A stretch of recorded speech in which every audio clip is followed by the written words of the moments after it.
ദൈവത്തിന്റെ മഹത്വം ഞങ്ങളെ കേൾക്കുന്ന എൽപ്പപ്പെട്ടവർക്കും വേഗം വരുന്നവരായ യേശു കർത്താവിന്റെ നിസ്തുല നാമത്തിൽ സ്നേഹവന്ദനത്തെ അറിയിക്കട്ടെ.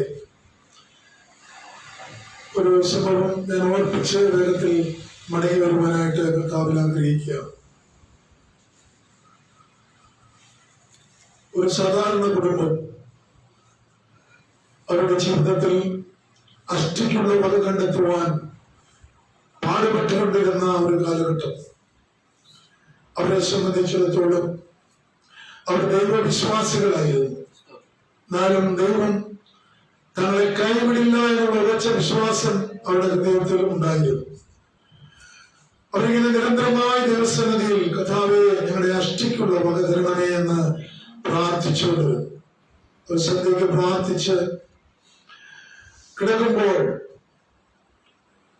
ആ ഗൃഹനാഥനോട് ദൈവം പറഞ്ഞു, നീ ഒരു അമ്പും വില്ലും എടുത്ത് നിന്റെ വീടിന്റെ പുറത്ത് ചെന്ന് നീ അമ്പും വില്ലും അല്ലെങ്കിൽ വില്ല് നീ ഏറ്റവും അടുത്ത സ്ഥലത്തേക്ക് തുടർത്തു വിടുക എന്ന് പറഞ്ഞു. അദ്ദേഹം ഒട്ടും താമസിച്ചില്ല. ആ രാത്രി തന്നെ അതിന്റെ അമ്പും വില്ലും എടുത്ത് അദ്ദേഹം ആ വില്ല് ദൂരേക്ക് ആ വില്ല് തൊടുത്തു വിടുവാനിടയായി തീർന്നു. അപ്പൊ അദ്ദേഹം അവിടെ ചെന്നു. ഒരു മണ്ണെണ്ണ വിളക്കിന്റെ വെളിച്ചത്തിൽ അവിടെ കുഴിച്ചു നോക്കി. ദൈവം പറഞ്ഞിരുന്നു, നിനക്ക് അഷ്ടിക്കുള്ള വക ഞാന് ആ കുഴിയിലൂടെ നൽകുമെന്ന്. എത്ര കുഴിച്ചിട്ട് ഒന്നും കിട്ടുന്നില്ല. അവൻ നിരാശനായി മടങ്ങി വരുമ്പോ ദൈവം അവനോട് പിന്നെയും സംസാരിച്ചു, നിന്നോട് ഞാൻ പറഞ്ഞത് ഏറ്റവും അടുത്തുള്ള സ്ഥലത്തേക്കല്ലേ ആ വില്ല് വിലയ്ക്കുവാനായിട്ട് അല്ലെങ്കിൽ വില്ല് പുതുക്കുവാനായിട്ട് ഞാൻ പറഞ്ഞത് എന്ന് പറയുവാനായിട്ട് ഇടയായി. ദൈവത്തിന് സ്തോത്രം. ഉടനെ അദ്ദേഹം വീണ്ടും പോയി ആ വില്ല് തൊട്ടടുത്ത സ്ഥലത്തേക്ക് അദ്ദേഹം എയ്യുവാൻ കൊണ്ടിടയായി. തങ്ങളുടെ സമീപത്തെ അത് എഴുതപ്പോൾ അവിടെ കുഴിച്ചു നോക്കിയപ്പോൾ അവിടെ അദ്ദേഹത്തിന് ഒരു നിധി ലഭിക്കാനായിട്ട് ഇടയായി. അപ്പൊ അവിടെ എന്താ സംഭവിച്ചെന്ന് ചോദിച്ചാൽ അനുസരണം വലിയേക്കാളും ആമേൻ അല്ലെ അത് യഹോവയ്ക്ക് ഇഷ്ടമത്രേ എന്നാണ് അവിടെ പറയുന്നത്. അപ്പൊ അദ്ദേഹത്തെ സംബന്ധിച്ചിടത്തോളം അദ്ദേഹം പെട്ടെന്ന് നിധി ലഭിപ്പാൻ തക്കവണ്ണം വിശ്വാസിയായിട്ടും ആമേൻ ധൃതി പിടിച്ച് ആ വില്ല് കുലച്ചപ്പോൾ ദൂരെ ചെന്ന് വിടുന്നത്. എന്നാൽ ദൈവത്തിന്റെ വാക്ക് കേട്ട് അദ്ദേഹം വില്ല് കുലച്ചപ്പോൾ ആമേൻ ദൈവം പറഞ്ഞ സ്ഥലത്ത് തന്നെ അത് സമീപം തന്നെ വീഴുവാനിടയായിട്ടു. പ്രിയപ്പെട്ടവരെ, അവൻ നമ്മളോട് പറയുന്നത്, നമ്മൾ അനുസരിക്കുന്നവരാണെങ്കിൽ നമ്മളെ അനുഗ്രഹിക്കുന്നവനാണ്. ആ ദൈവമാണ് നമ്മുടെ കർത്താവ്. ആ ദൈവമാണ് നമ്മളെ വീണ്ടെടുത്തത്. ആ ദൈവമാണ് നമ്മളെ സ്നേഹിക്കുന്നത്. ആ ദൈവമാണ് നമ്മളെ ജീവപര്യന്തം വഴി നടത്താമെന്ന് പറഞ്ഞവന്. ദൈവത്തിന് സ്തോത്രം. അങ്ങനെയാണെങ്കിൽ നമ്മൾ കഴിഞ്ഞ ആഴ്ചയിൽ ചിന്തിച്ചത് ആമേൻ 6 കിരീടങ്ങളിൽ ഒന്നാമത്തെ കിരീടം ജീവന്റെ കിരീടമാണ്. രണ്ടാമത്തെ കിരീടം നീതിയുടെ കിരീടമാണ്. മൂന്നാമത്തെ കിരീടം വാടാത്ത കിരീടമാണ്. ഇന്ന് പകൽക്കാലം നമ്മൾ ആമേൻ മറ്റ് 3 കിരീടങ്ങളെ കുറിച്ചുകൂടെ ചിന്തിച്ച് വേഗത്തിൽ വാക്കുകൾ അവസാനിപ്പിക്കുവാനായിട്ട് ഞാൻ ആഗ്രഹിക്കുകയാണ്. പ്രിയപ്പെട്ടവരെ, 4ാമതായിട്ട് വിശ്വാസികൾക്ക് ആമേൻ പ്രതിഫലം വിധിക്കുമ്പോൾ കൊടുക്കുന്നതായിട്ടുള്ള ഒരു കിരീടമുണ്ട്. ആ കിരീടത്തെ കുറിച്ച് നമ്മൾ വായിക്കുമ്പോൾ 1 തെസ്സലോനിക്ക ലേഖനം ആമേൻ അതിന്റെ 2ാം അധ്യായം ആമേൻ ദൈവത്തിന് സ്തോത്രം 19ാം വാക്യത്തിലാണ് ഇങ്ങനെ പറയുന്നത്. ആ കിരീടം പ്രശംസാ കിരീടം എന്നാണ് അതിനെ കുറിച്ച് പറയുന്നത്. യേശുവിന്റെ മുമ്പാകെ അവന്റെ പ്രത്യക്ഷതയിൽ ഞങ്ങളുടെ ആശയോ സന്തോഷമോ പ്രശംസാ കിരീടമോ ആരാകുന്നു. നിങ്ങളും അല്ലയോ ഞങ്ങളുടെ മഹത്വവും സന്തോഷവും ഞങ്ങളുടെ മഹത്വവും സന്തോഷവും നിങ്ങൾ തന്നെ.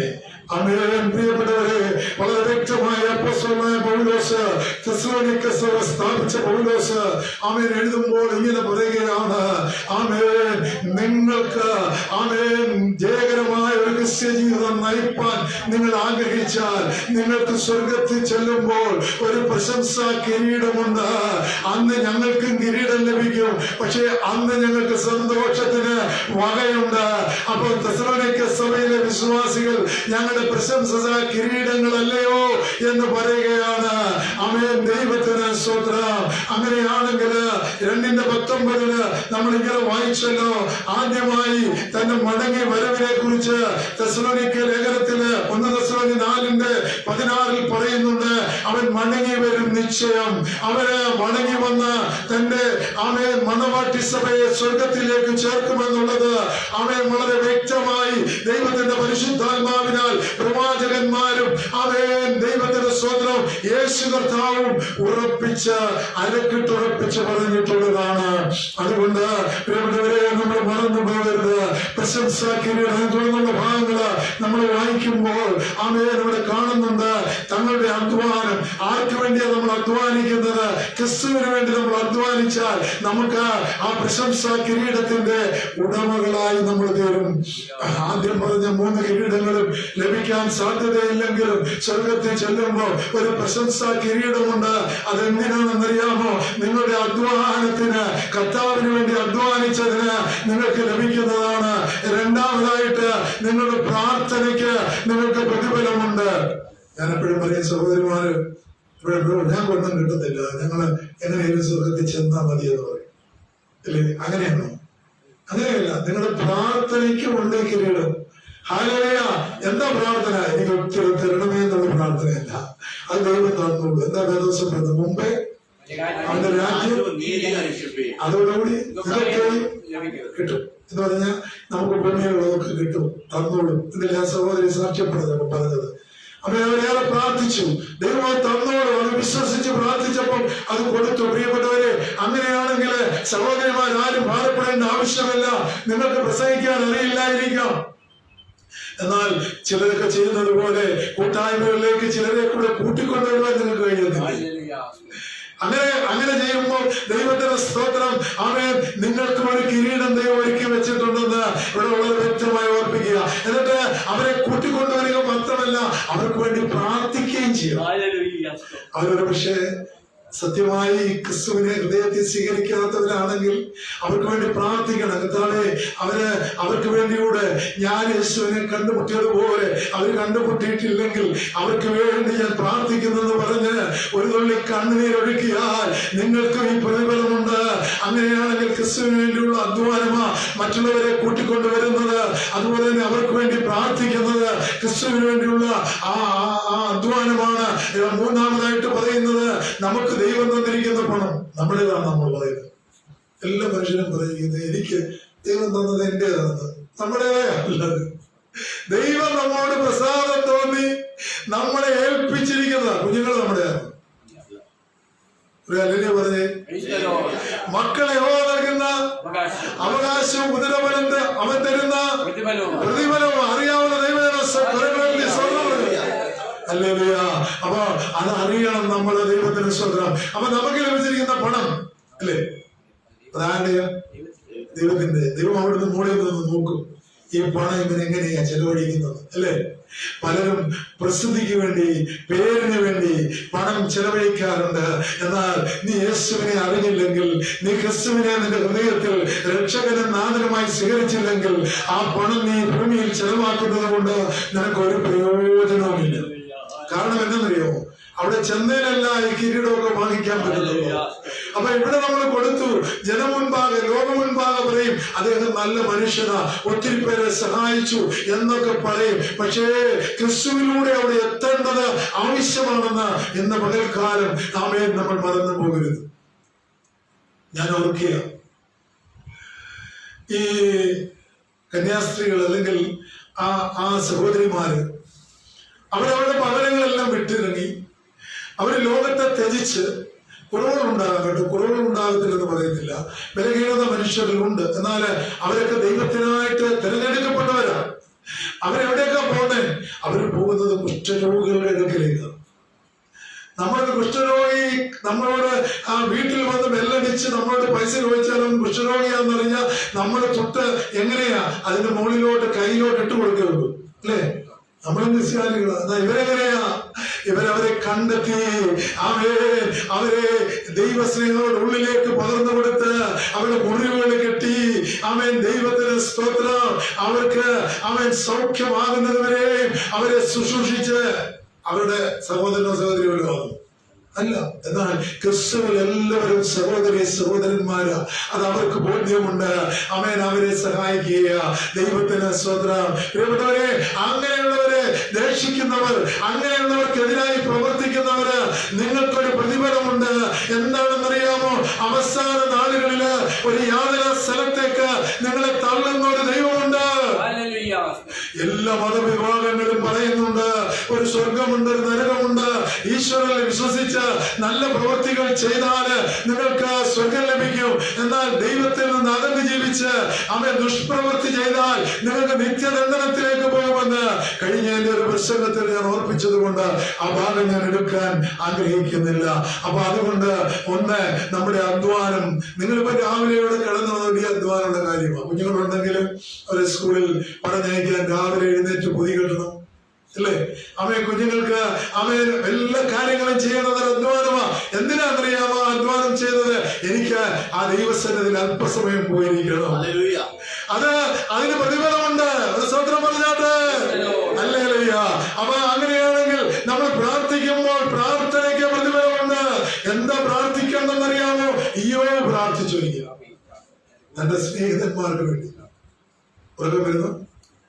സ്തോത്രം പറഞ്ഞ് അവൻ ദൈവത്തിന്റെ സ്തോത്രം. അപ്പൊ തന്റെ സ്നേഹിതന്മാർക്ക് വേണ്ടി ഇയ്യോബ് പ്രാർത്ഥിച്ചു.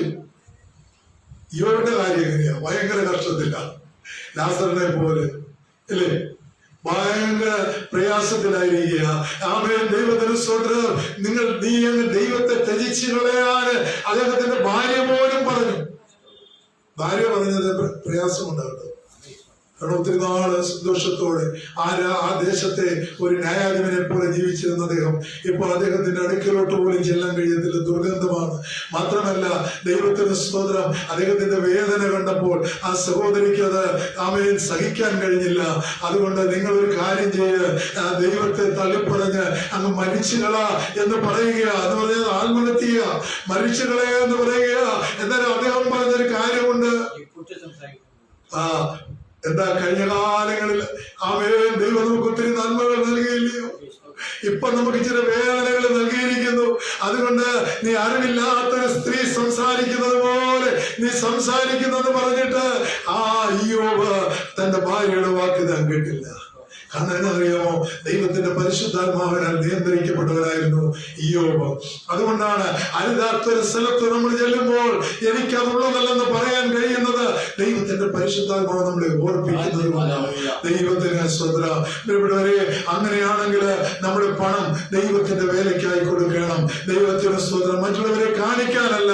അത് അതോടൊപ്പം തന്നെ ഒരു ക്രിസ്ത്യാനിക്ക് ഉണ്ടായിരിക്കേണ്ട ഏറ്റവും വലിയ ഗുണമെന്ന് പറയുന്നത് ഒരു മാതൃകാ ജീവിതമാണ് അല്ലെ? നമ്മുടെ മാതൃകാ ജീവിതത്തെ കുറിച്ച് എവിടെയാ ചോദിക്കേണ്ടത് അറിയാമോ?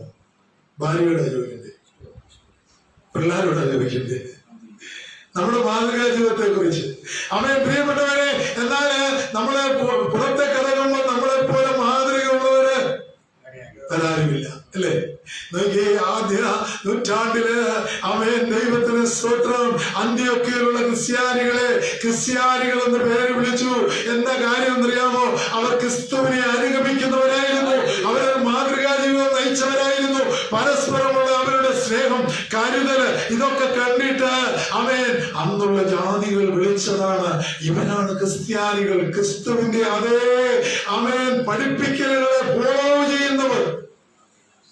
അപ്പം ഇവിടെ പറയുക ഒരു മാതൃകാ ജീവിതം. അപ്പൊ ഇവിടെ അവൻ ദൈവത്തിന് സ്തോത്രം. ഇവ കൊണ്ട് എന്താ നമുക്ക് നേട്ടമുണ്ടാകുന്ന അറിയാമോ? നമുക്ക് ഈ ആത്മാക്കൾ നേടാൻ കഴിയും. ഒന്ന്, നമ്മളെ അധ്വാനിച്ച ക്രിസ്തുവിന് വേണ്ടി അധ്വാനിച്ച അധ്വാനത്തിൽ നമുക്ക് അമേൻ പ്രശംസ കിരീടം ലഭിക്കാനിടയാകും.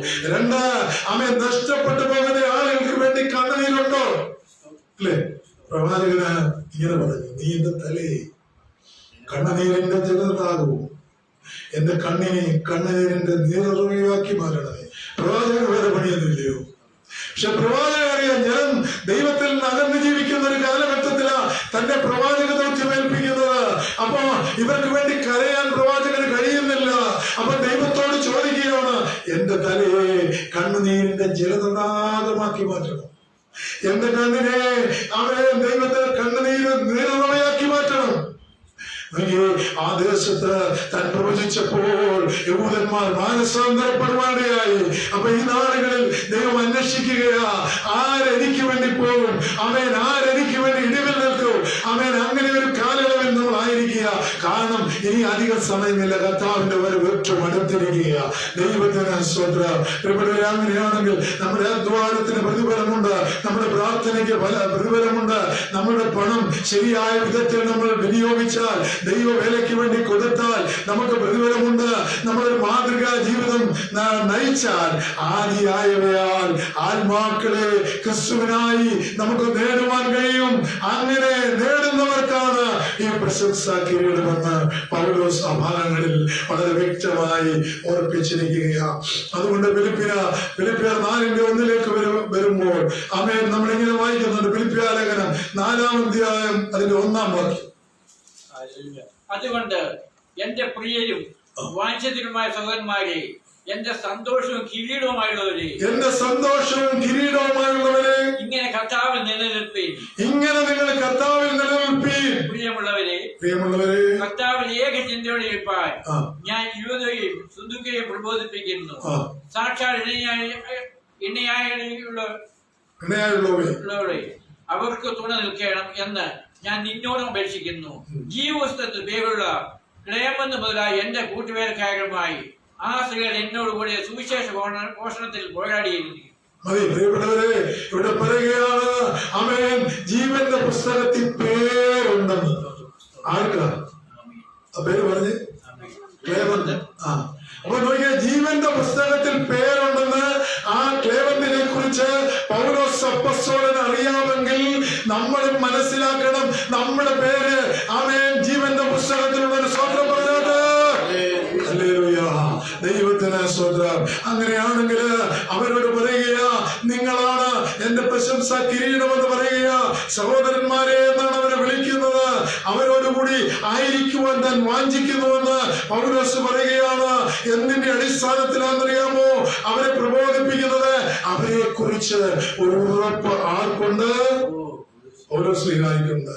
അപ്പൊ എന്നിട്ട് പറയുക, എന്റെ സന്തോഷവും കിരീടമായുള്ളവർ. കാരണം നിങ്ങളുടെ സഹോദരന്മാര് എന്ന് പരസ്പരം സ്നേഹിക്കുന്നതും കരുതുകയും കാണുമ്പോൾ എന്റെ സന്തോഷവും കിരീടമായുള്ളവരെ, ആമേൻ, ഫിലിപ്പിയ വിശ്വാസികളോടായി ക്രിസ്തുവിന്റെ ന്യായാസനത്തിൽ നിങ്ങൾക്ക് കിരീടം ലഭിക്കുമെന്ന് വളരെ വ്യക്തമായി അവിടെ പറയുകയാ. ദൈവത്തിന് സ്തോത്രം. പ്രിയപ്പെട്ടവരെ, അങ്ങനെയാണെങ്കിൽ ഇന്ന് പകൽക്കാലം നമ്മൾ ഓർക്കേണ്ട ഒരു കാര്യമുണ്ട്. നമ്മളൊക്കെ സ്വർഗത്തിന്റെ അവകാശികളാണ്. ഇപ്പൊ നമ്മൾ അംശികളാണ്. നമ്മൾ അല്പമായി അത് അനുഭവിക്കുന്നുള്ളൂ. എന്നാൽ ഒരിക്കൽ സ്വർഗത്തിന്റെ അവകാശികളായി തീരുന്ന ഒരു ദിവസമുണ്ട്. ആമേൻ. അതുകൊണ്ട് അവിടെ പിതാക്കന്മാർ ഇങ്ങനെ പാടിയത്, എന്നെ തന്നെ സന്നിധിയിൽ കാഴ്ചയാണ് പാടുന്നാഥ, എന്നെ നിനക്ക് സുഗന്ധമാതാ,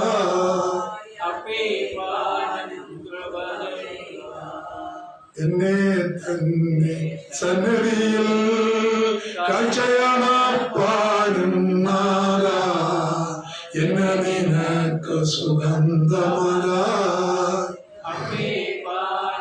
കൃപ ചെയ്യുക.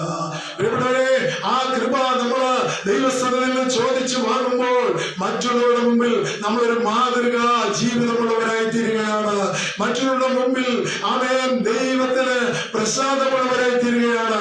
മറ്റുള്ളവർക്ക് യേശുവിനെ ഇവരിലൂടെ നോക്കിയാൽ എനിക്ക് രക്ഷപ്പെടുവാൻ കഴിയുമെന്നുള്ള ചിന്ത അവരുടെ ഹൃദയങ്ങളിൽ ഉണ്ടാകുകയാണ്. പ്രിയപ്പെട്ടവരെ, അതുകൊണ്ട് അവരെ സംബോധന ചെയ്യുന്ന പ്രിയമുള്ളവര്, നിങ്ങൾ പരസ്പരം സ്നേഹിച്ച് സന്തോഷിച്ച് സമാധാനത്തോടെ ജീവിക്കുന്നത് കാണുമ്പോൾ നിങ്ങൾക്കായി അന്നാളിൽ, എന്നാൽ നിങ്ങൾ അവിടെ ചെല്ലുമ്പോൾ കർത്താവിന്റെ രണ്ടാമത്തെ വരവിന് ശേഷം ആ 7 വർഷത്തെ ആ കാലയളവിൽ നിങ്ങൾക്ക് അവയെ ഈ പ്രശംസാ കിരീടം ലഭിക്കും. അപ്പൊ നമ്മുടെ ഓട്ടക്കളത്തിൽ ആയിരിക്കുക.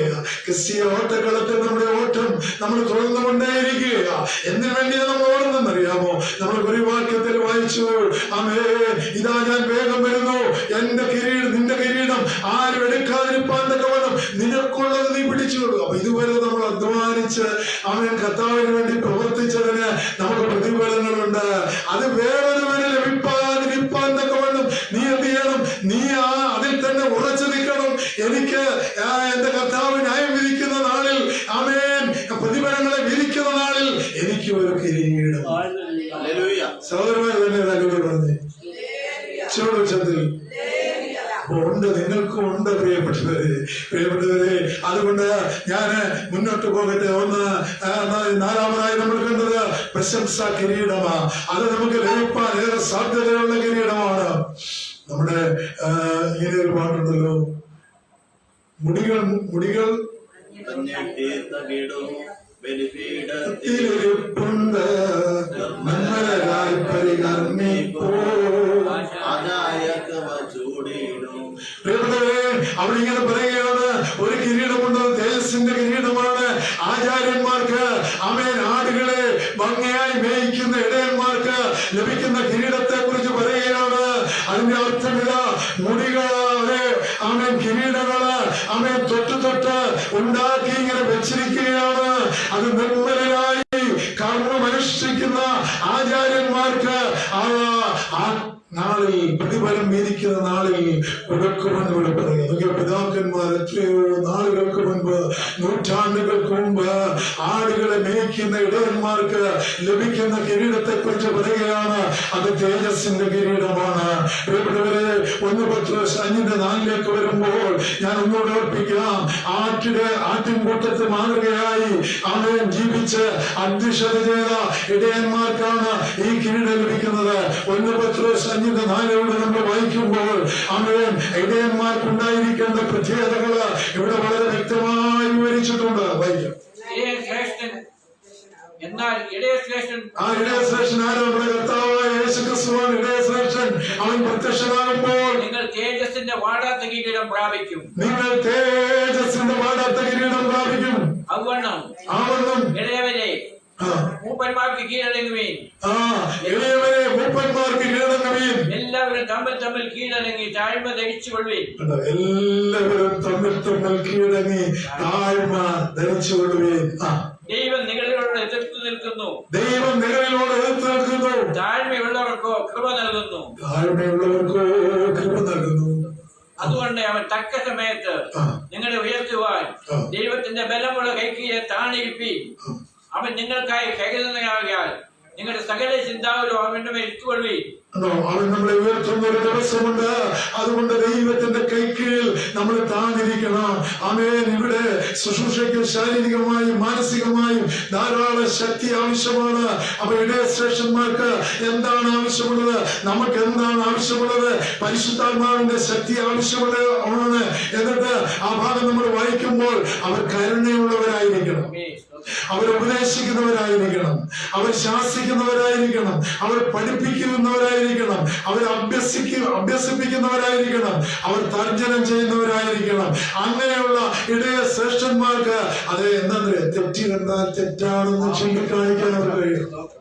ഇവിടെ പറയുന്നത് നോക്കിയേ, ആമേൻ, അവർ കരുണയുള്ളവരാണ്. ഒരു ബലഹീനനെ കണ്ട, അല്ലേ?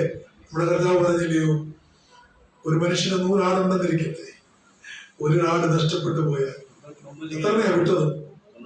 99 വിട്ടിട്ട്. അപ്പൊ 99 ഗുണപ്പെട്ടതാണ് അതിന്റെ അർത്ഥം. ഒന്നിനെ, ആ നഷ്ടപ്പെട്ടതിനെ തേടി എന്റെ കർത്താവ് പോവും.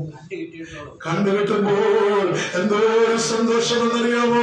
അതുകൊണ്ടാണ് ഭക്തൻ ഇങ്ങനെ പാടിയത്, എന്തോ സന്തോഷം, എന്തോരാനന്ദം, എന്റെ പ്രിയൻ കൂടെ വാഴുമ്പോ, എന്തോ സന്തോഷം,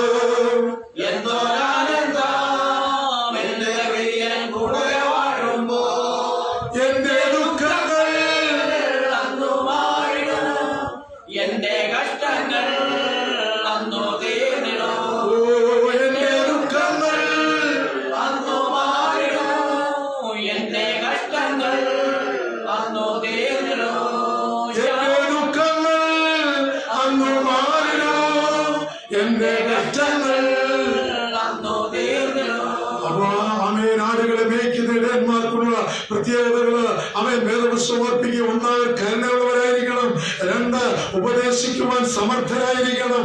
അവർ ശാസിക്കുന്നവരായിരിക്കണം. അവർ തന്റെ ജനത്തെ ക്രിസ്തുവിലേക്ക് നയിപ്പാൻ തക്കവണ്ണം പഠിപ്പിക്കുന്നവരായിരിക്കണം. ആമേൻ. മാത്രമല്ല അവരെ ഒരു പ്രാക്ടീസ് കൊടുക്കണം. അവരെ അഭ്യസിപ്പിക്കണം. ആമേൻ. നീ രോഗിയാണെങ്കിൽ നിന്റെ രോഗക്കിടക്ക മാറ്റിയിരിക്കുന്ന ഒരു ദൈവമുണ്ട്. നിന്നെ കുറിച്ചൊരു പദ്ധതിയുണ്ട്. അതൊരിക്കലും നിന്റെ നാശത്തിനല്ല, നിന്റെ ക്ഷേമത്തിനാണെന്ന് പറഞ്ഞ് അവരെ ബലപ്പെടുത്തണം. ദൈവത്തിന്റെ സ്വന്തം കഴിഞ്ഞൊരു സംഭവം കേട്ടു അല്ലേ? എവിടെയോ ഇങ്ങനെ കേട്ടതാ. നിങ്ങളിങ്ങനെ ആകർഷിക്കുക എന്താണ്? ഒരു സഹോദരി ക്യാൻസർ രോഗത്താൽ ഭാരപ്പെടുകയാണ്.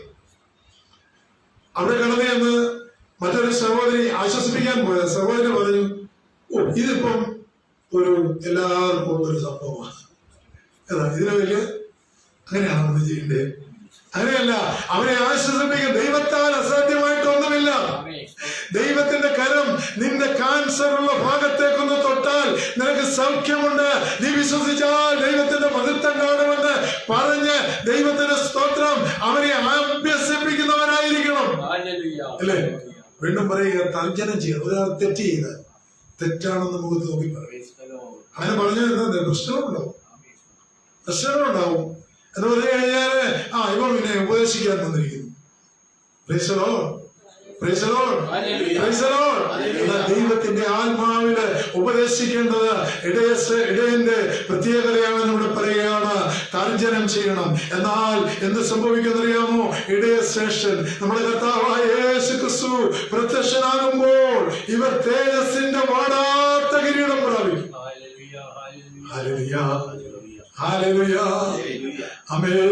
അത് ലൂക്കോസിന്റെ സുവിശേഷത്തില് ഇങ്ങനെ 19-ാം അധ്യായം 17-ാം വാക്യത്തിൽ ഇങ്ങനെ പറയുകയാണ്, തേജസ്സിന്റെ കിരീടം പ്രാപിക്കുവാൻ തക്കവണ്ണം നമ്മൾ ഓട്ടക്കളത്തിൽ ഓടണമെന്ന് പറയുകയാണ്. എന്നാൽ നാം ഒന്നറിയുന്നു, ഇവിടെ നാം അനുഭവിക്കുന്ന കർത്താവിന് വേണ്ടി കണ്ണുനീരിന്, കർത്താവിന് വേണ്ടി അനുഭവിച്ച കണ്ണുനീരിന്, ഉപദ്രവത്തിന്, കഷ്ടപ്പാടിന് എല്ലാം അവിടെ പ്രതിഫലമുണ്ടെന്ന് പറയുകയാണ്. ഇവിടെ നമ്മൾ വായിക്കാൻ സമയമല്ലല്ലോ, വേഗത്തിൽ സമയം പോകുന്നു. അതുകൊണ്ട് ഞാൻ മുന്നോട്ട് പോകട്ടെ. ഇവിടെ നമ്മൾ അനുഭവിക്കുന്ന ഓരോ കഷ്ടപ്പാടിനും, നമ്മൾ അനുഭവിക്കുന്ന കണ്ണുനീരിനും, ഉപദ്രവത്തിനും എല്ലാം അവിടെ പ്രതിഫലമുണ്ട്. ജീവന്റെ കിരീടം തേജസ്സിന്റെ കിരീടം ലഭിച്ചില്ലെങ്കിലും എല്ലാത്തിനും ക്രിസ്തുവിന് വേണ്ടി അനുഭവിക്കുന്ന. അതുകൊണ്ടല്ലേ ആമേൻ എത്ര ദിവസമാണ് ആ കന്യാസ്ത്രീകളെ ജയിലിട്ടത്? 9 ദിവസം ഇട്ടു. അവരാരുടെയും പരാതി പറഞ്ഞു. ചെന്ന് ചോദിച്ചവരോട് പോലും അവർ പരാതി പറഞ്ഞില്ല. അവരെന്താ ചെയ്തെന്നറിയാമോ? അവിടെ ജയിലിൽ കിടക്കുന്നത് ആരൊക്കെയാണെന്ന് അവർ തിരക്കിയത്. തിരക്കിയപ്പോ ഇതുപോലെയുള്ള ആളുകള് ആ ജയിലിൽ കിടക്കുന്നെന്ന് അവർക്ക് മനസ്സിലായി. ബെയിൽ കിട്ടാതെ, ജാമ്യം കിട്ടാതെ അവരവിടെ കഷ്ടപ്പെടുകയോ നിസ്സാര കാര്യത്തിന് വേണ്ടി അവർ കൊലയാളികളായിരുന്നില്ല. അവര് ഒരിക്കൽ പോലും മറ്റുള്ളവരെ ഉപദ്രവിച്ചവരായിരുന്നില്ല.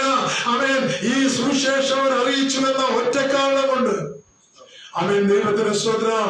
ജാമ്യം പോലും ഇല്ലാത്ത വകുപ്പ് ചുമത്തി അവരെ അതിനകത്ത് ഇട്ടിരിക്കുകയാ. അവരെ എന്തിനാ, ഞാനിപ്പോ കരുതിയത് എന്താണെന്നറിയാം, ഇവരെ എന്തിനാ ജയിലിലോട്ട് വിട്ടെന്നറിയാമോ?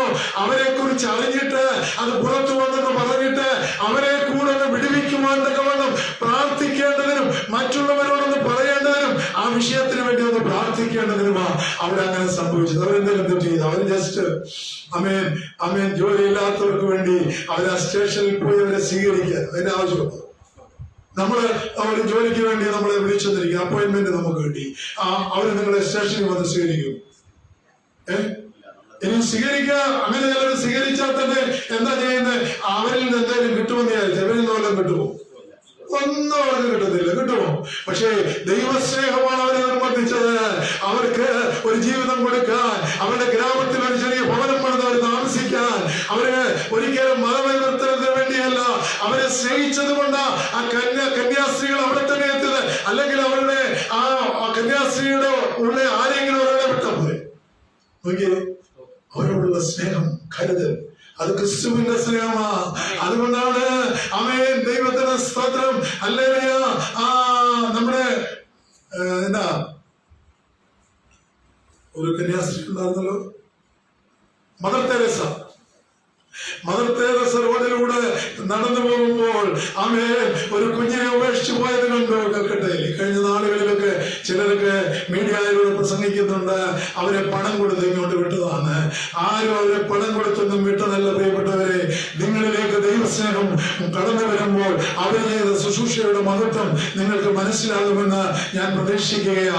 ദൈവത്തിന് സ്തോത്രം. അവരൊരു ഉപേക്ഷിക്കപ്പെട്ട കുഞ്ഞിനെ കയ്യിലെടുത്ത് അതിന്റെ മുഖത്തേക്ക് നോക്കുമ്പോൾ അവർ കണ്ടത് എന്താണെന്നറിയാമോ? യേശുവിന്റെ മുഖമാണ്. ആ കുഞ്ഞിനെ കൊണ്ടുപോയി വളർത്തി അനാഥാലയം തുടങ്ങി അങ്ങനെ ലഭിക്കുന്ന കുഞ്ഞുങ്ങളെ വളർത്തി അവർക്ക് ദൈവസ്നേഹമെന്ന് പഠിപ്പിച്ചു കൊടുത്തത് തെറ്റാണോ?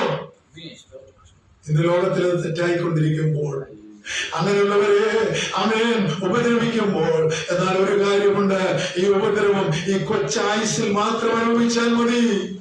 ഈ ഉപദ്രവം അല്പകാലത്തേക്കേ ഉള്ളൂ. സങ്കീർത്തനക്കാരൻ പറയുക, നിന്റെ വയസ്സ് എത്ര? 70 വയസ്സ്, ഏറെയാൽ 80. നിന്റെ അതിന്റെ പ്രതാപവും പ്രയാസവും ദുഃഖമത്രേ, അത് വേഗം തീരുകയും ഞങ്ങൾ പറന്നു പോവുകയും ചെയ്യും. സങ്കീർത്തനക്കാരൻ എന്നാ പറഞ്ഞത്? 4000 വർഷങ്ങൾക്ക് അപ്പുറം പറഞ്ഞ കാര്യമാണ്. ദൈവത്തിന്റെ സ്തോത്രം പ്രിയപ്പെട്ടവരെ. അത് നമ്മൾ മറന്നു പോകരുത്.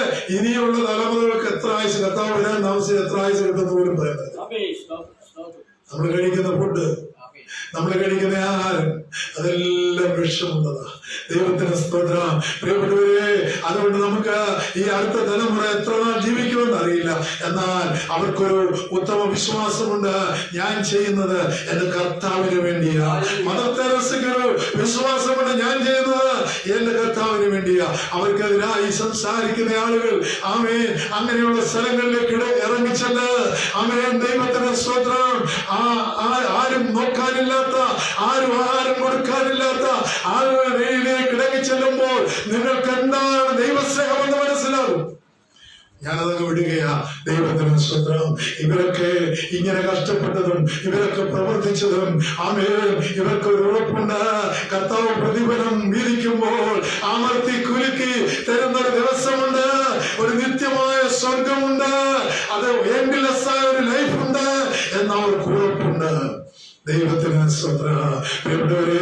അതുകൊണ്ട് 5ാമതായി ഇവിടെ പറഞ്ഞത് തേജസ്സിന്റെ കിരീടമാ.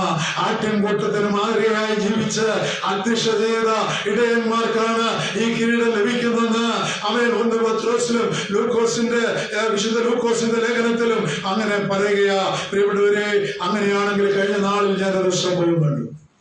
തെറ്റ് കണ്ടാൽ തെറ്റെന്ന് പറയാൻ നമുക്ക് കഴിയും.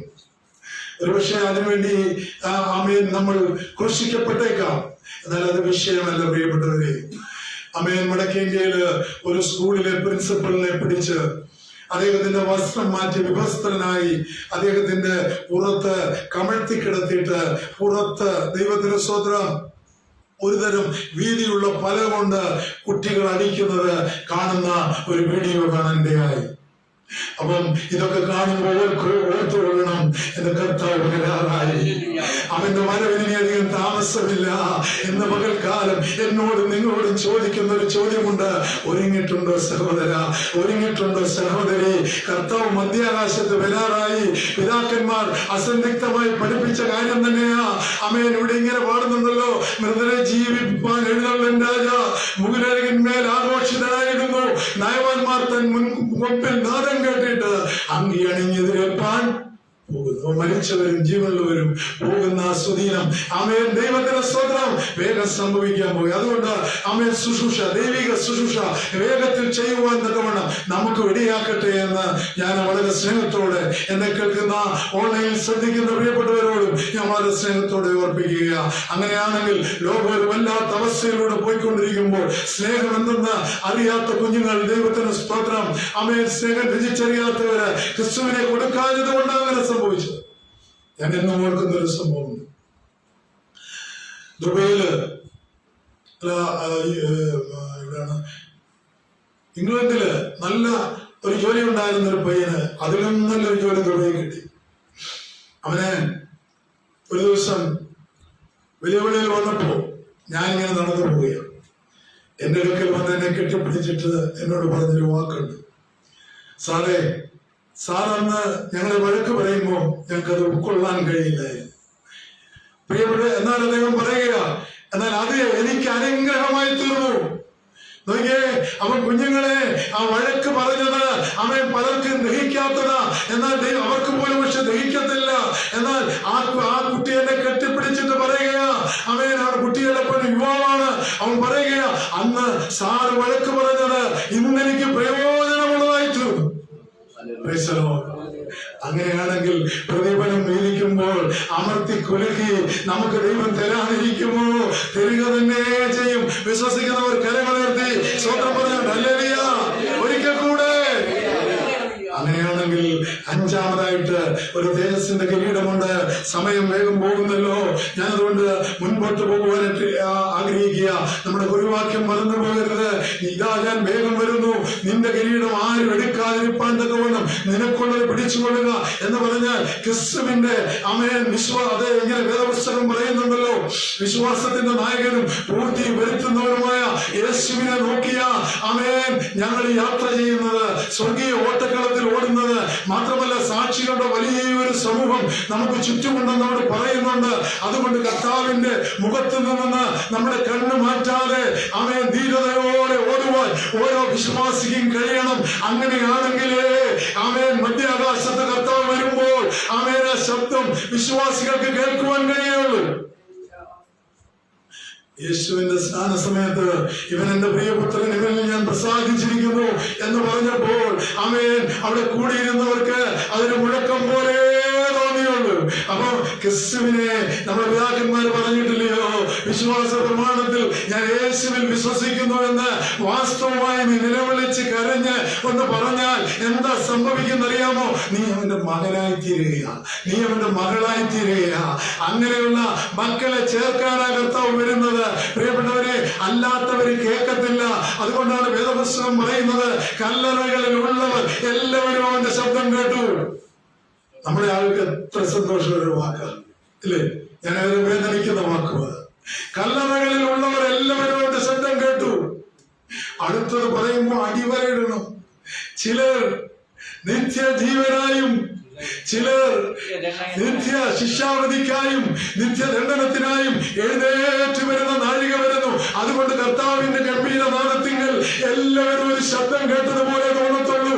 എന്നാൽ വിശ്വാസികളുടെ ആത്മാവിൽ അത് കേൾക്കുകയും അവർ രൂപാന്തരപ്പെട്ട് കർത്താവിൽ ലഭിച്ച അതേ ശരീരത്തോടുകൂടെ മധ്യാകാശത്ത് കണ്ണടച്ച് തുറക്കുന്നതിനിടയിൽ ചെല്ലും. അതാ എന്റെ പ്രത്യാശ, നമ്മുടെ പ്രത്യാശ. 32 വർഷമായി ഈ ശുശ്രൂഷ എല്ലാ വ്യാഴാഴ്ചയും ഒരു ദിവസം പോലും മുടക്കാതെ കഴിവുള്ളിടത്തോളം നടത്തിയത് ആ പ്രത്യാശ കൊണ്ട്. പ്രിയപ്പെട്ടവരെ, ഈ 32 വർഷക്കാലം അനേകർ കർത്താവിനെ അവരുടെ ഹൃദയത്തിലേക്ക് സ്വീകരിപ്പാൻ ഭാഗ്യം ലഭിച്ചത് ഓർത്ത് ഞാൻ ദൈവത്തിന് സ്തോത്രം ചെയ്യുകയാണ്. അങ്ങനെയാണെങ്കിൽ ഇവിടെ പറഞ്ഞു, തേജസ്സിന്റെ കിരീടം ആർക്ക് ലഭിക്കുന്നു? നമുക്കതിനെ വിട്ടേക്കാം, നമുക്കുള്ളതെല്ലാം തോന്നുന്നു. ആട്ടിൻകൂട്ടത്തിന് മാതൃകയായി ജീവിക്കുന്ന അധ്യക്ഷതയുടെ ഇടയന്മാർക്കാണ് ഈ കിരീടം ലഭിക്കുന്നത്. ദൈവത്തിന് സ്തോത്രം. അങ്ങനെയാണെങ്കിൽ ആറാമത് ഒരു കിരീടം കൂടുണ്ട്. അത് പറഞ്ഞ് വേഗത്തിൽ ഞാൻ എന്റെ വാക്കുകൾ അവസാനിപ്പിക്കുവാൻ ആഗ്രഹിക്കുകയാണ്. അത് പൊൻകിരീടമാണ്. വെളിപ്പാട് പുസ്തകം 4-ാം അധ്യായം 4-ാം വാക്യത്തില് നമ്മൾ ഇങ്ങനെ പറയുന്നു, ഒരു പൊൻകിരീടമുണ്ടെന്ന് പറയുക. എല്ലാ വിശുദ്ധന്മാർക്കും ലഭിക്കുന്ന കിരീടത്തെ കുറിച്ച് ഇവിടെ പറയുന്നുണ്ട്.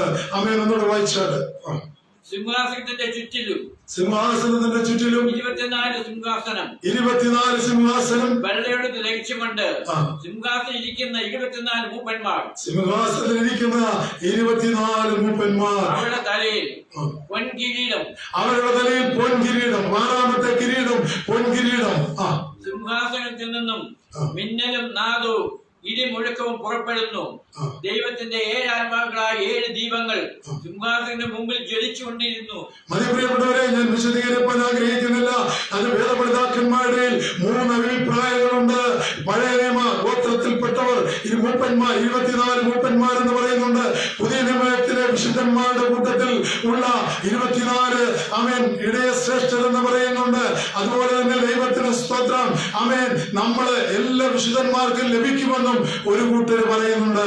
കിരീടത്തെ കുറിച്ച് പറയുമ്പോൾ ഒരു കാര്യം കൂടെ നമ്മൾ വായിച്ചു വാക്കുകൾ അവസാനിപ്പിക്കണം, വിശദീകരിക്കാൻ സമയമില്ല. 1 ദിനവൃത്താന്തം 24-ാം അധ്യായം 1 മുതൽ 18 വരെയുള്ള വാക്യങ്ങളിൽ ഇവിടെ 24 മൂപ്പന്മാർ ആരാകുന്നുവെന്ന് വ്യക്തമായി എന്നാൽ പല അഭിപ്രായങ്ങളുണ്ടെന്ന് ഞാൻ പറഞ്ഞല്ലോ.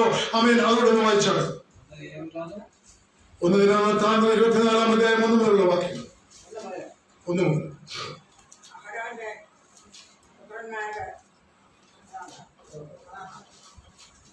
1 ദിനവൃത്താന്തം 24-ൽ 1 മുതൽ വായിച്ചു.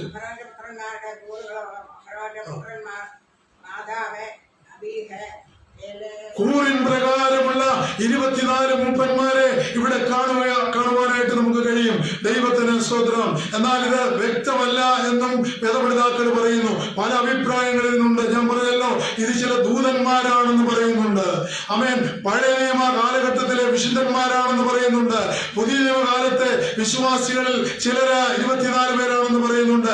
എന്തുമാകട്ടെ, ഇവർ ഇരിക്കുന്നത് സിംഹാസനത്തിലാണെന്നുള്ളത് കൊണ്ട് ന്യായവിധി കഴിഞ്ഞ് പ്രതിഫലത്തിന് അർഹരായി എന്ന് കാണിക്കുകയാണ്. അപ്പൊ അവർക്ക് ന്യായവിധിയുണ്ട്. അവരെ ഒരിക്കലും മത്സിച്ച് യാതനാ സ്ഥലത്തേക്ക് തള്ളാനല്ല, അവർ ഭൂമിയിൽ ചെയ്തതിനനുസരണമായി ഒരു ന്യായവിധി അവർക്കുണ്ട്. അങ്ങനെയാണെങ്കിൽ പ്രിയപ്പെട്ടവരെ, നമ്മുടെ വിഷയം ഇതല്ല. ഞാൻ പറഞ്ഞു വന്നത് വിഷയം സമയമില്ലാത്തതുകൊണ്ട് ഞാൻ നിർത്തുകയാ. 6ാമത് പൊൻകിരീടം. നമ്മൾ കഴിഞ്ഞ ആഴ്ച 3 കിരീടങ്ങളെ കുറിച്ച് കേട്ടു. ഇന്ന് 4ാമത്തെ കിരീടം, പ്രശംസാ കിരീടം. ആമേൻ. അപ്പോസ്തലനായ പൗലോസ് പറയുന്നു, നിങ്ങളല്ലയോ എന്റെ പ്രശംസാ കിരീടം. പ്രിയപ്പെട്ടവരെ, അതനുസരിച്ച് നമുക്കൊരു പ്രതിഫലം 7 വർഷത്തില് ആമേൻ ദൈവത്തിന് സ്തോത്രം. ഭൂമിയിൽ ആന്റിക്രിസ്റ്റിന്റെ ഭരണം നടക്കുമ്പോൾ സ്വർഗത്തിൽ ദൈവജനത്തിന് പ്രതിഫലം വീതിക്കുക. അതേസമയം തന്നെ ആമേൻ മോശയും ഏലിയാവും വന്ന് യഹൂദന്മാരോട് സംഭാഷിക്കുക, പ്രസംഗിക്കുക. ആമേൻ. അത് മഹോഗ്ര കാലം എന്ന് പറയുക. അതുകൊണ്ട് ഞാനങ്ങ് വിടുകയാ. അപ്പോൾ എനിക്കുള്ളത് നമ്മൾ ഗുരുവാക്യോട് ശ്രദ്ധിച്ച്, ഇതാ ഞാൻ വേഗം വരുന്നു, നിന്റെ കിരീടം ആരും എടുക്കാതിരിപ്പാൻ തക്കവണ്ണം നിനക്കുള്ളത് പിടിച്ചുകൊള്ളുക. നമുക്ക് എന്തെങ്കിലും ലഭിക്കാതിരിക്കുകയില്ല, അല്ലേ? അപ്പൊ അത് നഷ്ടപ്പെടുത്താതെ ക്രിസ്തീയ ഓട്ടക്കളത്തിൽ നമ്മൾ ഓടണമെന്ന് പറയുകയാണ്. ഞാന് ഷൈനി വിൽസനെ കുറിച്ച് പലപ്പോഴും പറയാറുണ്ട്. ഇപ്പൊ ഓർത്തുണ്ടെന്ന് പറയുക, ഷൈനി വിൽസന് 1ാം സ്ഥാനത്ത് എത്തി. ഞാനത് കത്തല്ല. അപ്പൊ ഞങ്ങൾ ടെലിവിഷനിൽ ഇത് കണ്ടുകൊണ്ടിരിക്കുക. ഞങ്ങളൊക്കെ ഇരുന്നിടത്തുനിന്ന് ചാടി എഴുന്നേറ്റു. ഞങ്ങളുടെ സന്തോഷം വിവരിക്കാൻ കഴിയുന്നില്ല. ഇന്ത്യയിൽ ഒരാൾക്ക് 1ാം സ്ഥാനം ലഭിച്ചു. ആമേൻ. ഓടിയവൾ ഒന്നാമത് തന്നെ എത്തി. പക്ഷെ ഉടനെ പെട്ടെന്ന് അത് മാഞ്ഞിട്ട് കാണിക്കുക, 2ാമത് വന്ന ആളാണ് 1ാമതായത്. അപ്പൊ ഷൈനി വിൽസൺ ഒന്നും കിട്ടിയില്ല. കാരണം എന്നറിയാമോ? ആമേൻ. ഓടുന്നതിനിടയിൽ ട്രാക്ക് തെറ്റിപ്പോയി. അവിടെ അത് അവർ മീഡിയയിലൂടെ മനസ്സിലാക്കിയെങ്കിൽ എന്നെയും നിങ്ങളെയും സ്വർഗത്തിലെ ക്യാമറ കൊണ്ട് കണ്ടുകൊണ്ടിരിക്കുകയാ. നമുക്ക് ഒരു കാര്യം മറന്നു പോകരുത്. നമ്മുടെ ജീവിതകാലത്തിൽ ക്രിസ്തുവിനെ അനുധാവനം ചെയ്ത നാൾ മുതല്, വിശ്വസിച്ച നാൾ മുതല് നമ്മളെ നോക്കുന്ന ഒരു ക്യാമറ സ്വർഗത്തിലുണ്ട്. അപ്പൊ അതനുസരിച്ച് നമുക്ക് പ്രതിഫലം തരുന്ന ഒരു ദിവസമുണ്ട്. അതുകൊണ്ട് പ്രിയപ്പെട്ടവരെ, നമ്മുടെ ഓട്ടക്കളത്തിൽ ഓടുമ്പോൾ വിരുദ്ധ പ്രാപിപ്പാൻ തക്കവണ്ണം നമ്മൾ ഓടണമെന്ന് ഞാൻ ഓർക്കുക. നിങ്ങൾ ഓർത്തു വയ്ക്കുക, ഷൈനി വിൽസൺ എന്തോ ഒരു ദുഃഖമുണ്ടായി. ഒരു മുന്നിലെത്തിയത് എപ്പോഴോ ആ ലൈനിൽ നിന്ന് അല്പം അവിടെ കാല് പോയതേ ഉള്ളൂ. വേണ്ടവർ കയറി ഓടി, പക്ഷെങ്കില് അവർക്കത് ലഭിച്ചില്ല. അതുകൊണ്ട് വിശ്വാസ ജീവിതത്തിൽ നമ്മൾ ഓടുമ്പോൾ ആമേൻ, നമ്മുടെ മുൻപിൽ ആമേൻ പൈശാചികൻ പ്രലോഭനങ്ങൾ ഇട്ടുകൊണ്ട് നമ്മോട് പോരാടുമ്പോൾ നോ എന്ന് പറയാൻ കഴിയുന്നവനാണ് വിശ്വാസി. ഞാൻ അതുകൊണ്ട് വിശദീകരണത്തിലേക്ക് മടങ്ങി വരുന്നില്ല. 2ാമതായി തേജസ്സിന്റെ കിരീടത്തെ കുറിച്ച് ഞാൻ പറഞ്ഞു. 3ാമതായിട്ട് പൊൻകിരീടം. നമുക്ക് വിശദീകരിക്കാൻ സമയമില്ല. ഇത് കണ്ടുകൊണ്ടിരിക്കുന്നവരൊക്കെ ഒത്തിരി സമയത്തെ പ്രസംഗങ്ങളൊന്നും കേൾക്കുകയെന്ന് എനിക്കറിയാം. ദൈവത്തിന് സ്തോത്രം. അതുകൊണ്ട് പ്രിയപ്പെട്ടവരെ, നമ്മൾ ഒരു കാര്യം മറന്നു പോകരുത്. ദൈവം ആഗ്രഹിക്കുന്ന ഒരു കാര്യമുണ്ട്, നമ്മളൊക്കെ വിശുദ്ധന്മാരായി തീരണം.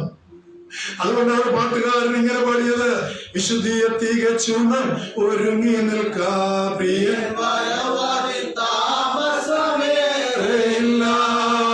വിശുദ്ധിയെ തികച്ചും ഒരുങ്ങി നിൽക്കാ പ്രിയൻ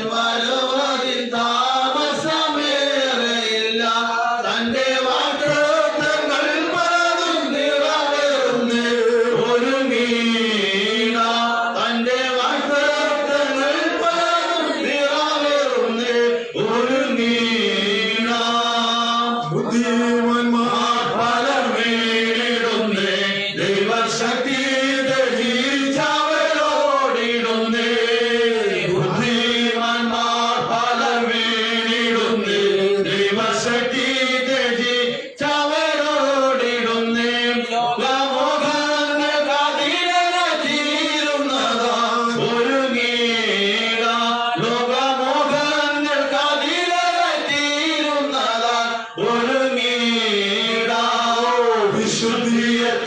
തികച്ചു നാം ഒരുങ്ങി നിൽക്കാം. പ്രിയൻ വരവതിൽ താമസമേറെയില്ല. വിശുദ്ധിയെ തികച്ചു നാം ഒരുങ്ങി നിൽക്കാം. പ്രിയൻ വരവതിൽ താമസമേറെയില്ല. അങ്ങനെയാണെങ്കിൽ നമ്മൾ മറന്നു പോകരുത്. ദൈവത്തിന് സ്തോത്രം. ബുദ്ധിമാന്മാർ പലരും വീഴുകയാണ്. അവർ ലോകത്തിന്റെ മോഹത്തിലേക്ക് ആമേൻ അകപ്പെട്ടുകൊണ്ടിരിക്കുന്ന ഒരു കാരണമായത്. അതുകൊണ്ട് ഈ ദൈവത്തെ സ്നേഹിച്ച് മാനിച്ച് ഈ ദൈവത്തിനോട് അനുധാവനം ചെയ്യുന്ന ഒരു വ്യക്തി ജീവിതമായി തീർക്കുക. സ്വർഗത്തിലെ ദൈവം നമ്മളെ സഹായിക്കട്ടെ. ഞാൻ 6 കിരീടങ്ങളെ കുറിച്ച് പറഞ്ഞു. അപ്പൊ നമ്മൾ നിരാശപ്പെട്ടേക്കാം, ഞങ്ങൾക്ക് ഇതൊന്നും കിട്ടുന്നില്ലല്ലോ. പേടിക്കേണ്ട, അടുത്താഴ്ചയുണ്ട്. അവിടെ പറയുകയാണ് ആമേൻ 6 കിരീടങ്ങളെ കൂടാതെ ശോഭയേറിയ അവസ്ഥയുണ്ട്. വലിയവനെന്ന സ്ഥാനമുണ്ട്. ജയാളിക്ക് സിംഹാസനമുണ്ട്. ന്യായം വിധിക്കാനുള്ള അധികാരമുണ്ട്. അടുത്ത ആഴ്ച നമുക്കത് ചിന്തിക്കാം. നമുക്ക് ഇടകളിലേക്ക് പ്രാർത്ഥിക്കാം. ഞങ്ങളെ വാത്സല്യമായി സ്നേഹിക്കുന്ന ഞങ്ങളുടെ സ്വർഗീയ പിതാവാം ദൈവമേ, ഞങ്ങൾക്ക് ഈ 1 മണിക്കൂർ അല്ലെങ്കിൽ 1.5 മണിക്കൂർ 2 മണിക്കൂർ ഞങ്ങളുടെ ജീവിതത്തിൽ ഞങ്ങൾക്ക് പ്രതിഫലം തരുന്നൊരു ദിവസമുണ്ടെന്ന് ഞങ്ങളെ കേൾപ്പിച്ച നല്ല വചനത്തിനായി ഞങ്ങൾ സ്തോത്രം ചെയ്യുന്നു.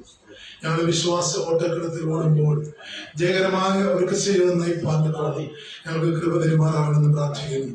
ഞങ്ങളോട് കാണിച്ച എല്ലാ ദൈവനായും കരുണയ്ക്കായി സ്തോത്രം. കർത്താവേ, ആമേൻ. ഒരു കാലത്ത് ഞങ്ങൾ ദൈവത്തെ കൃതാർത്ഥതയുള്ളവരും ആമേൻ ദൈവത്തെ വാസ്തവമായി അറിയാത്തവരുമായിരുന്നു.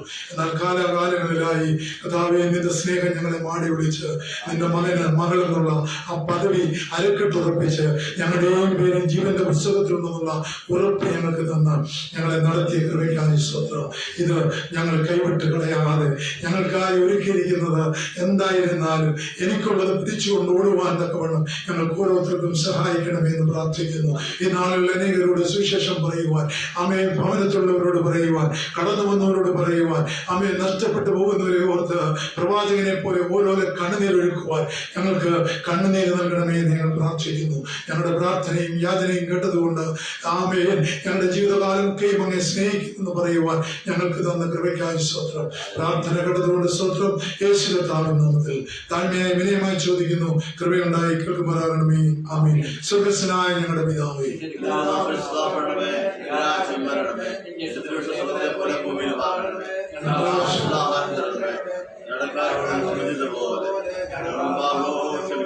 പരീക്ഷയിലേക്ക് ഞങ്ങളെ പ്രവേശിപ്പിക്കരുത്.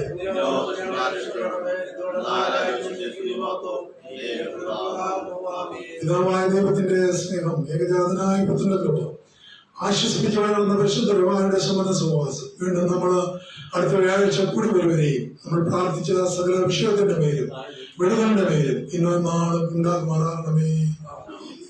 Thank you Jesus.